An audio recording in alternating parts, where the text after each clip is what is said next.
mahadsanid maxamed cabdisalaad gb daawadayaal kusoo dhawaada wararka bariga afrika oo idinkaga imaanaya tv-ga kalsan xaruntiisa magaalada nairobi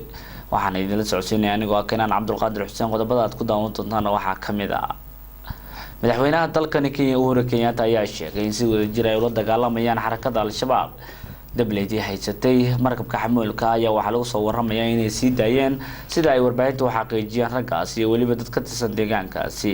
madaxweynaha dalka Uganda Yoweri Museveni ayaa waxaa lagu soo waramayaa inuu bixi doono bisha soo socotay May dalkaasi Britain si uga qayb galo shir looga hadlayo dalkaasi Soomaaliya dowladda deegaanka Soomaalida Itoobiya iyo maamulka Oromada ayaa waxaa la sheegay inuu muran xoog leh ka dhex taagan yahay asoodin dhuleedka u dhaxeeya labadaasi gobol daawadayaal intaas waxay ahaayeen qodobada ugu xisaabtan wararka bariga Afrika iminkana kusoo dhawaada isagiyo fidsan madaxweynaha dalkani Kenya Uhuru Kenyatta ayaa sheegay inay si wadajir ula dagaalamayaan xarakada al-shabaab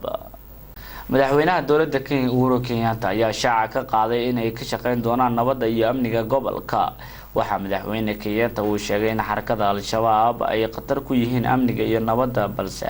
ay ka hortagi doonaan Kenyatta ayaa carabka ku dhaftay in ciidamadiisa ku jira howlgalka AMISOM ay xoojin doonaan howlgallada ka dhanka ah xoogagga al-shabaab isagoo hadalkiisa sii wata ayaa waxa uu qiray al-shabaab inay weeraro xoogan ka fuliyeen qaybo ka mid ah dalkani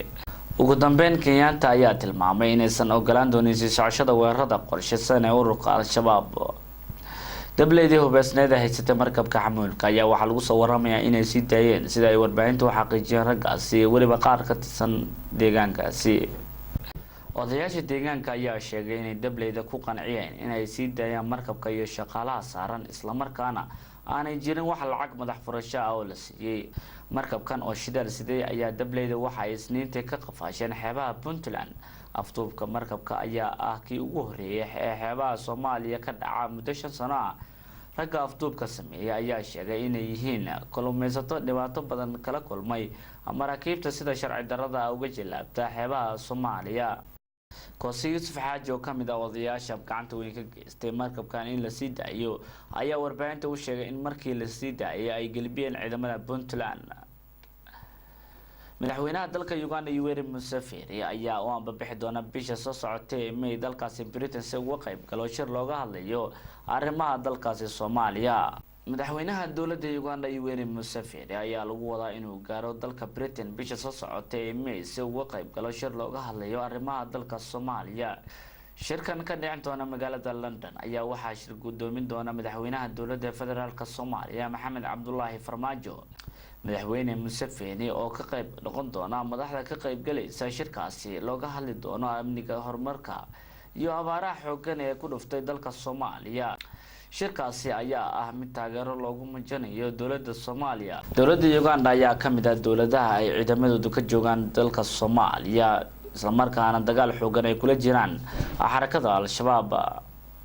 dowladda deegaanka Soomaalida Itoobiya iyo maamulka Oromada ayaa waxaa la sheegayaa in muran xoog leh ka dhex taagan yahay soodin dhuleedka u dhaxeeya labadaasi gobol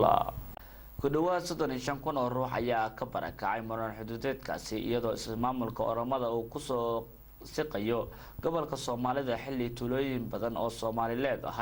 ay xoog ku deegaansadaan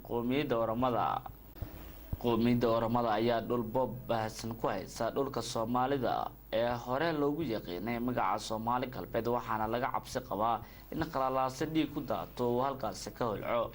arrintan ayaa waxay imaanaysaa xilli dadka Soomaaliyeed ee gobolka Soomaalida Itoobiya ay la taagdaraysan yihiin abaar daran iyo cudurka kalooraha oo dad badan soo ritay sidoo kalena nolosha dhaafiyay dad u badan coladan ka soo cusboonaatay soodinta u dhaxaysa gobolka Soomaalida iyo Oromada ayaa ku soo beegmaysa xilli Itoobiya ay wajahayso xaalad adag oo qalalaasa ah dowladda federaalka Itoobiya ayaa sheegtay inay dabcisay badawii ay ku soo rogtay qaybo kamid ah dalkaasi iyadoo banaanbaxyo rabshado wata ay ka socdeen sanadkii 2016 daawadayaal intaas ayaynu kusoo gabagabeynaa wararka bariga Afrika oo idinkaga imaanaya TV-ga Kalsan tan iyo intaynu kulmi doono war caynkan oo kale waxaan idinkaga tegaynaa sidaas nabadgelyo